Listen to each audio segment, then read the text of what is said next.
Halo bro, bagaimana keadaannya? Semoga baik-baik saja. Kembali lagi dengan saya di channel Fam Movie. Di video kali ini saya akan menceritakan alur film Scarlet Innocence. Film ini menceritakan seorang gadis desa yang polos jatuh cinta kepada profesor yang sudah bapak-bapak. Selama menjalani hubungan, gadis itu hamil. Mengetahui gadis itu hamil, profesor meninggalkannya karena dia sudah punya keluarga. Akhirnya gadis desa itu balas dendam kepada profesor.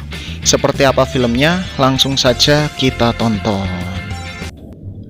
Film diawali dengan diceritakannya seorang profesor yang bernama Hagyu.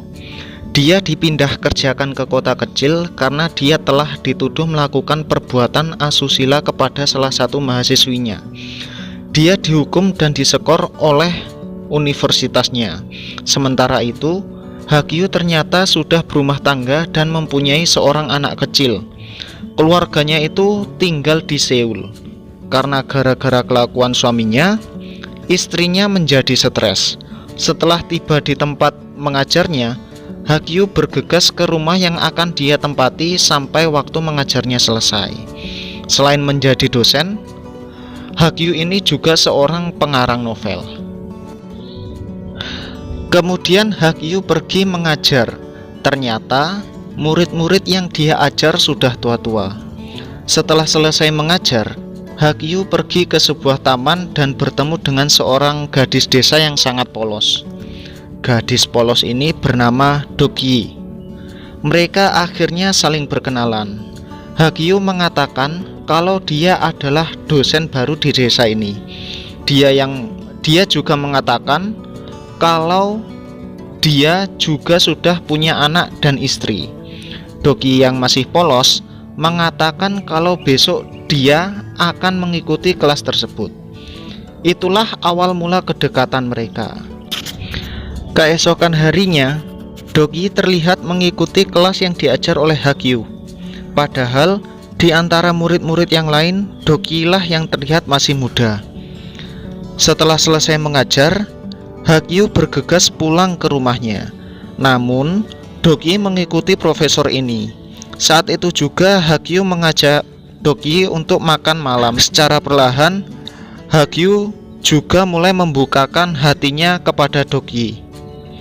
Saat mengobrol, tiba-tiba anaknya Hagyu yang bernama Chongyi menelponnya untuk memberitahukan keadaan ibunya yang terus menangis dan menyuruh Hagyu untuk segera pulang.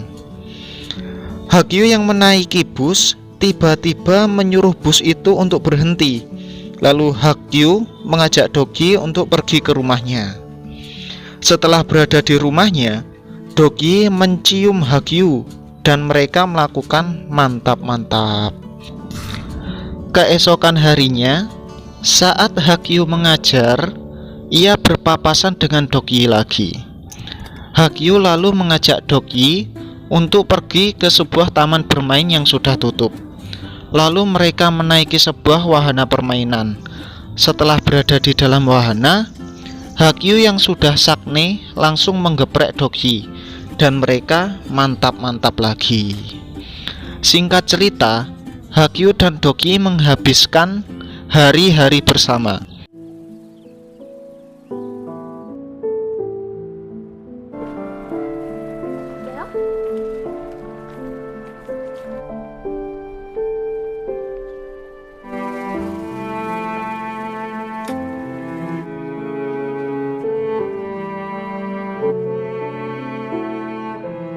Sampai suatu ketika, teman Hagyu yang sesama dosen yang dari Seoul datang dan menemuinya di sebuah kafe. Temannya ini memberitahukan kabar bahwa Hagyu sudah bisa kembali mengajar di kota karena tuduhannya yang diberikan kepadanya tentang asusila dengan mahasiswinya itu terbukti salah. Hagyu kemudian membereskan barang-barang miliknya dan kembali ke kota. Namun saat Hagyu membereskan barang-barangnya, si Dokyi datang menemuinya. Dokyi mengatakan kalau dirinya sedang hamil. Hagyu yang mendengar Dokyi kaget Lalu ia mengajak Dogi ke klinik rumah sakit untuk menggugurkan bayinya. Setelah itu, Hagyu mengajak Dogi ke rumahnya agar Dogi bisa beristirahat. Setelah itu, Hagyu kembali ke kota untuk bertemu anak dan istrinya. Setelah beberapa hari Hagyu mengajar di Seoul, tiba-tiba Dogi menemui Hagyu di universitasnya. Dogi bilang kalau Hagyu harus kembali ke dirinya dan mengatakan hubungan mereka kepada istrinya. Namun Hagyu menyuruh Dogi untuk pulang ke rumahnya, dan Hagyu berjanji akan menemui dirinya. Malam harinya, saat Dogi sedang menggoreng ikan, Dogi melihat Hagyu dari jendela, dan ia langsung keluar untuk menemui Hagyu. Saat bertemu, Hagyu memberikan Dogi sejumlah uang agar Dogi tidak mengusik kehidupannya lagi. Akan tetapi, Dogi menolaknya karena Dogi sudah terlanjur cinta kepada Hagyu. Saat sedang berdebat, Hagyu menerima telepon dari anaknya yang mengatakan kalau ibunya mengunci diri di kamarnya, dan pada saat bersamaan Dogi melihat rumahnya yang terbakar yang diakibatkan oleh kompor yang belum ia matikan. Dia pun nekat masuk rumah untuk menyelamatkan ibunya yang masih terjebak di rumah tersebut. Namun saat di dalam, ibunya menyuruh Dogi untuk pergi, jangan masuk. Pada akhirnya ibu Dogi meninggal. Setelah kejadian itu, Hagyu langsung bergegas kembali ke rumahnya. Saat membuka kamar istrinya, Hagyu melihat istrinya sudah mati karena bunuh diri. 8 tahun kemudian, Hagyu sukses dengan penjualan buku novelnya. Akan tetapi, uangnya ia gunakan untuk bersenang-senang, judi, mabuk-mabukan, bahkan main cewek. Karena kebanyakan merokok dan alkohol, Hagyu mulai kehilangan penglihatannya. Di sini juga anaknya Cheung-yi juga sudah tumbuh besar menjadi gadis remaja. Dia mengatakan akan menemui tetangga barunya. Hagyu pergi ke klinik untuk memeriksakan matanya, dan dokter tersebut mengatakan bahwa ia akan mengalami kebutaan. Beberapa hari kemudian, tetangga barunya datang ke apartemennya Hagyu untuk mencari Cheung-yi, dan ternyata tetangga baru tersebut adalah Dogi. Akan tetapi, Dogi mengganti namanya dengan nama samaran. Namun Hagyu tidak mengetahuinya karena matanya yang tidak bisa melihat dengan jelas. Dogi lalu bertemu dengan Cheung-yi dan meminta izin untuk membantu menulis novel ayahnya. Saat sedang menuliskan novel Hagyu, Dogi bilang kalau dia punya kenalan dokter handal untuk memeriksakan matanya Hagyu. Dogi langsung membawa Hagyu ke dokter tersebut, dan ternyata dokter tersebut adalah temannya Dogi, yang mana mereka telah bekerja sama terlebih dahulu. Dokter tersebut menawarkan Hagyu untuk mengoperasikan matanya, namun memerlukan biayanya yang sangat mahal. Saat mereka pulang, Hagyu mengatakan kepada Dogi untuk mengantar Hagyu ke kasino, karena dia berpikir akan mendapatkan uang untuk membiayai matanya. Saat bermain judi, Hagyu kalah banyak, sehingga Hagyu berhutang ke tempat itu agar bisa bermain lagi. Hagyu lalu meminjam uang dan menandatangani sebuah surat. Di sini terlihat Dogi telah bekerja sama dengan penjudi lain di tempat itu. Setelah beberapa hari, orang itu datang untuk menagih hutang, namun Hagyu belum mempunyai uang. Lalu orang itu memberi pilihan agar mempekerjakan anaknya kepadanya, dan mengatakan Hagyu akan diberikan uang untuk mengobati matanya. Hagyu yang mendengar hal itu langsung menolaknya sambil emosi. Akan tetapi, dia dipaksa untuk menandatangani surat tersebut. Orang tersebut berhasil membawa Cheung-yi pergi. Di sini terlihat Dogi tersenyum karena rencana balas dendamnya telah berhasil. Scene berganti ke Chongyi yang sudah sadar yang berada di sebuah kapal bersama orang-orang yang telah membawanya. Saat itu juga orang-orang tersebut menceritakan bahwa Doki lah yang merencanakan ini semua.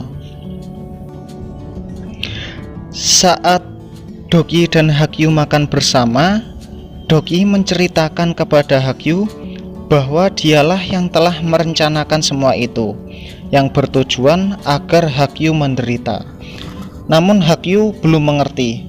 Hagyu yang mendengar itu tak mengatakan apa-apa. Doki sudah benar-benar menghancurkan hidupnya Hagyu, namun Doki masih merawat Hagyu. Jadi kesimpulannya si Doki ini benci tapi masih cinta. Keesokan harinya mereka keluar untuk mencari angin segar. Saat berada di suatu tempat, tiba-tiba Chongyi muncul dan menyapa Doki. Serentak itu membuat Doki terkejut. Setelah pulang ke rumah, Chengyu menceritakan semua yang telah terjadi kepadanya, tentang bagaimana caranya ia bisa bertahan hidup dan kembali lagi ke sini. Ternyata ceritanya Chongyi ini ditinggal bersama dengan seorang kakek tua yang kaya raya. Chongyi juga berjanji akan balas dendam kepada Doki. Setelah percakapan itu, Doki menemui orang yang telah membawa Chongyi. Namun orang itu mengatakan bahwa dirinya tidak bisa lagi membantu Doki karena dirinya telah dibayar oleh Chongyi. Saat dalam perjalanan untuk pulang, Doki tiba-tiba menerima telepon dari seorang dokter temannya dengan memberitahukan bahwa ada seseorang yang menemuinya. Ia pun langsung bergegas putar arah untuk menemui dokter tersebut. Setelah sampai, ruangan dokter tersebut terlihat berantakan dan dokter juga menghilang. Ketika Doki sedang menyusuri setiap ruangan, Doki kaget karena melihat Chongyi di tempat itu. Dan Chongyi mengatakan kalau dirinya mengetahui rencana Doki dengan dokter tersebut. Doki lalu meminta untuk menemui ayahnya yang terakhir kalinya. Mereka lalu pergi ke suatu tempat dan Doki menemui Hagyu. Lalu Hagyu mengatakan untuk memberikan kesempatan kedua kepada dirinya. Doki yang mendengar hal itu tidak bisa menahan tangisannya. Lalu tiba-tiba mereka disekap dan Doki dipaksa untuk mendonorkan matanya ke Hagyu. Akhirnya di ending film ini Doki tidak bisa melihat dan Hagyu yang bisa melihat. Akan tetapi Hagyu berjanji kepada Doki ia akan menjaganya dan film pun berakhir.